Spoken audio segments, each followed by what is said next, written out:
Blind Bartimaeus. Go over to Mark, the 10th chapter. Mark, the 10th chapter. By the way, we have Mark with us tonight. Mark, the 10th chapter. And in the 10th chapter of Mark, whoa, come on with me over there to the 46th verse. And they came to Jericho, and as he went out of Jericho with his disciples and a great number of people, blind Bartimaeus, the son of Timaeus, sat by the highway side begging. And when he heard that Jesus of Nazareth, he began to cry out, saying, Jesus, thou son of David, have mercy upon me. And many charged him that he should hold his peace. But he cried more than the greater deal. Thou son of David, have mercy on me. And Jesus stood still and commanded him to be called. And they called the blind man, saying unto him, Be of good comfort, arise, he calleth thee. And he cast away his garment, rose and came to Jesus. And Jesus answered and said unto him, What wilt thou that I should do unto thee? And the blind man said unto him, Lord, that I might receive my sight. Now watch this language. And Jesus said unto him, Go your way, thy faith had, past tense, hath made thee whole. And immediately he received his sight. Oh, that must have been the place there when Jesus, he was standing with Jesus. That must have been the place called Jehovah Jireh. Oh, no, no, no. But you remember when he threw that coat away? That was the coat that certified him as a certified blind man. He was not a scammer. The priest had put that coat on him. It was a special coat recognized. When he threw it down, it didn't hardly hit the ground. And 10 people were running to grab a hold of it because it was his Social Security. Is anybody catching this? But when he threw that thing down, oh, at that very moment, Jehovah Jireh took place. I don't know where it was, on a curbside. I don't know whether there was stinking mess around. I don't know. But Jehovah Jireh, that place became Jehovah Jireh because he saw that he would be healed. And when he cast that garment to one side, child of God, I hope you can catch this. Many times, think about this thing, many times we can go to, I've been to meetings, and you see people, and you know this is true. They come with the walker, and they get healed. And then they come back up, and they'd like to have their walker back, please. They get out of their wheelchair, and they want their wheelchair back. They want their crutches back. Oh, my goodness, child of God, I hope you can hear what I'm saying to you. Jehovah Jireh is a place where you begin to see out of the natural realm into the spirit realm, and you see what God has for you, and you say, it's mine, and I take it, and you can't stop it. You can't stop it. The whole thing. Church, please know this. There are things that might happen, and there are things that are inevitable to happen. They can't be stopped. And that's when a child of God reaches into the spirit world and sees it and takes it. It may be weeks, it may be months before it manifests, but the Jehovah Jireh took place, the provision took place long before the manifestation came. Go with me to Matthew 8. Matthew 8, the Bible just covered with these Jehovah Jireh places. In Matthew 8, when you get there, please notice with me, as you come to that 5th verse through the 13th verse, and when Jesus entered into Capernaum, there come unto him a centurion beseeching him, and saying, Lord, my servant lieth at home sick of the palsy, grievously tormented. And Jesus said unto him, I will come and heal him. Church, you have to know how to read these things, because every last detail is not written down. The man came looking for Jesus, and no doubt he was planning and asked Jesus to go with him, because Jesus said, all right, I'll come to your house. But then all of a sudden he stops and he said, no, wait a minute. I'm a man under authority. I say go do this, and people go do it. And I say go do that. He said, you don't even have to come to my house. You just speak the word. and my servant will be healed.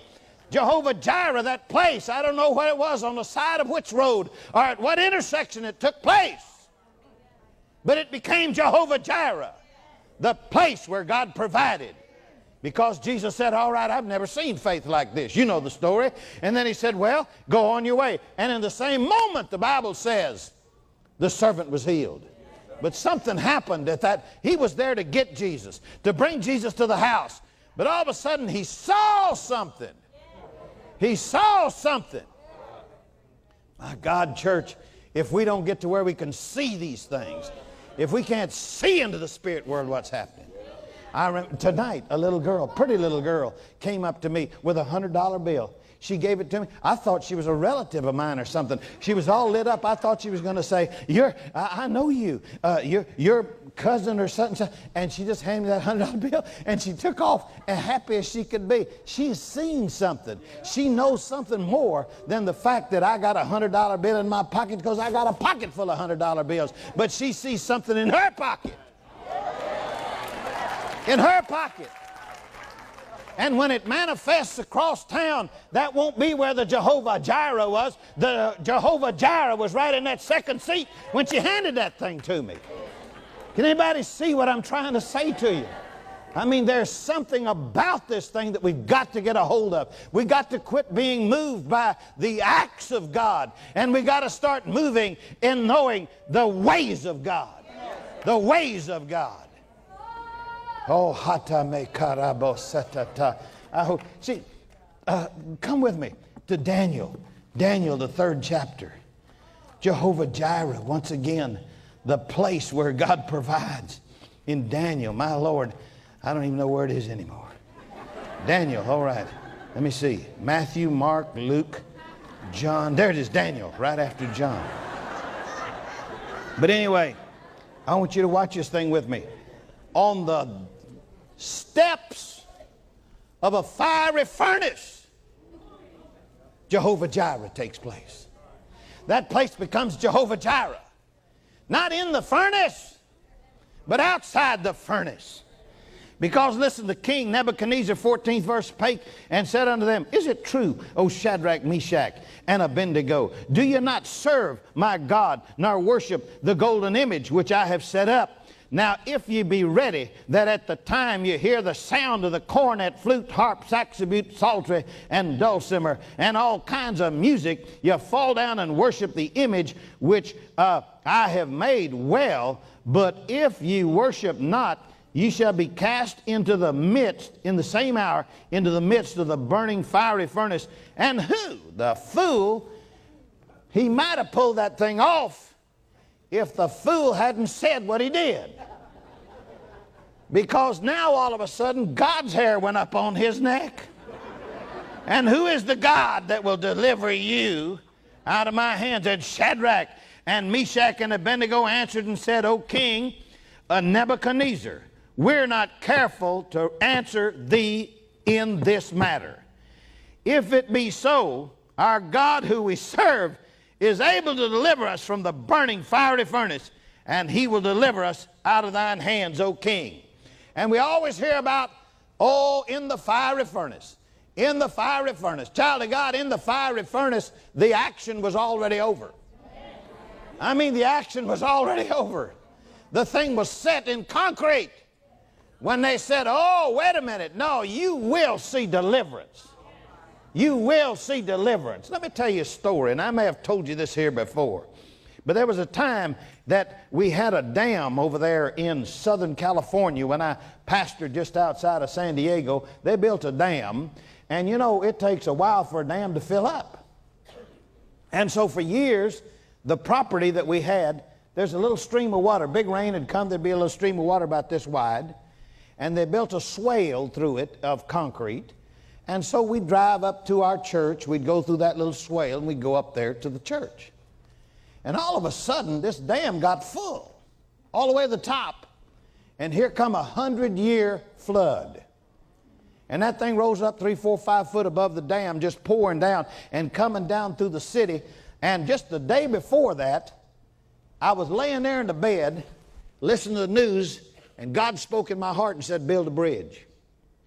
build a bridge. And I never had built a bridge. But I went down the next morning and started building a bridge. And we built a bridge across that thing. And the water came against it, and I tell you, we'd have to take and throw stones in there and all kind of things. We was continuously patching on that thing so we could get to our property. Well, all of a sudden, as the city flooded 2 or 3 times, they were now going to have the biggest rain of the whole season. I mean, it was going to be a frog strangler. It was coming.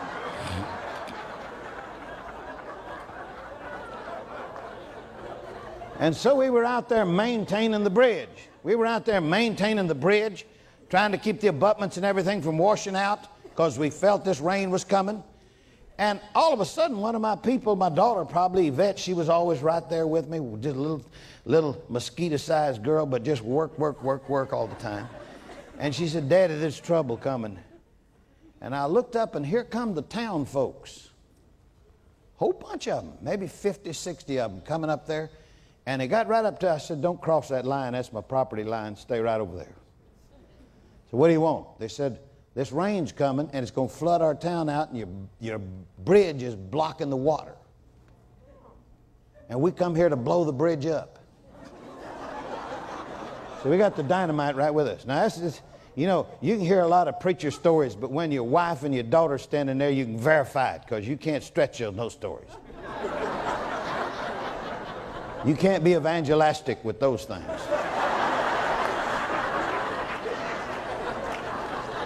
So here they got the dynamite. They're going to blow my bridge up. They said, the biggest rain so far is coming, and we believe your bridge. I said, my bridge is not blocking the water. Went on a little argument. All of a sudden, something came over me, and I said, it will not rain. They said, you're crazy. Look at the skies. And I mean, the skies were just about dragging the top of the roofs. I said, it will not rain. And then they said, we're going to blow the bridge. I said, you're not coming on my property. But I'll tell you what, if it rains, I'll blow the damn bridge up.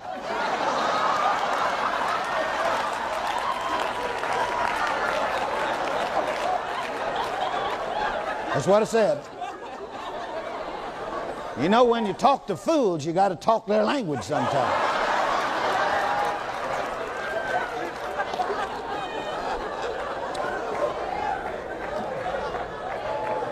So anyway, my little daughter said, what are we going to do, Daddy? What are we going to do, little Yvette? I said, we're going inside the church and pray.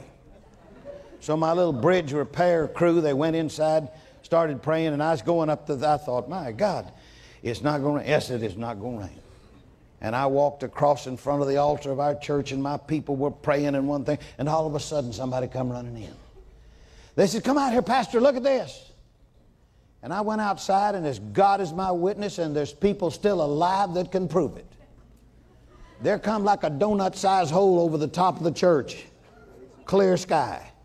And it just kept getting wider and wider and wider until all of Lakeside was bathed in sunshine on the day it was supposed to rain.